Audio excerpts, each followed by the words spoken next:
ஒரு ஆள் இங்க மட்டும் இல்லைன்னா எத்தனையோ பேர்கள் சாதி ரீதியான அரசியலும் மத ரீதியான அரசியலை முன் வச்சு நம்ம மலைமாற்றம் பண்ணி திசை திருப்பி நம்மளுக்கு வழிகாட்டியே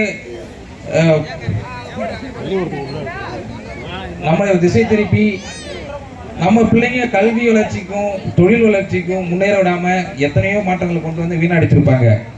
ஆனா அதையெல்லாம் சரி பண்ணி மாண்புமிகு போக்குவரத்துறை அமைச்சர் நம் மாவட்டத்தை பெற்றுக் கொடுத்தார் ஐயா எஸ்.எஸ். சிவசுப்பிரமணியம் அவர்கள்.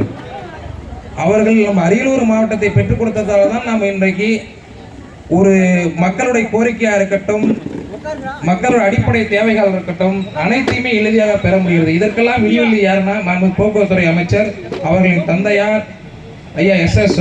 சிவசுப்பிரமணியம் அவர்கள் தான் இந்த கிராமமாக நடந்து மக்களுடைய கோரிக்கைகள் என்ன, மக்களுடைய எதிர்பார்ப்புகள் என்ன, அதுக்கு ஏற்ற மாதிரி என்ன பண்ணணும் அப்படிங்கெல்லாம் முடிவு பண்ணி தான் நம் மாவட்டத்தை அரியலூர் மாவட்டம் என்று தனிப்பெரும் மாவட்டமாக கலைஞர் அவர்களிடத்தில் முத்தமிழறிஞர் கலைஞர் அவர்களிடத்தில் பெற்றுத்தந்து அவர்கள் மூலமாக அரியலூர் மாவட்டத்தை நமக்கு பெற்று தந்தார்.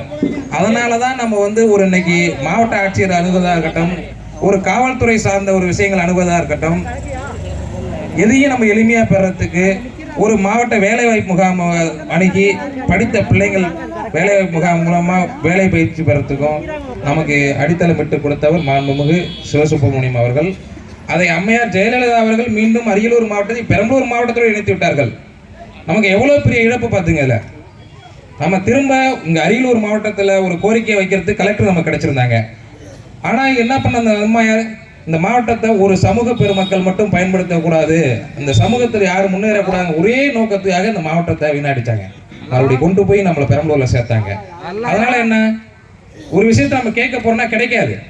அந்த மாவட்டத்துக்கு பக்கத்துல இருக்காம பெரம்பலூர் சுற்றி இருக்க நபர்கள் மட்டும்தான் அனுபவிக்க முடியும். சில விஷயங்கள் நம்மள கிடைக்காது.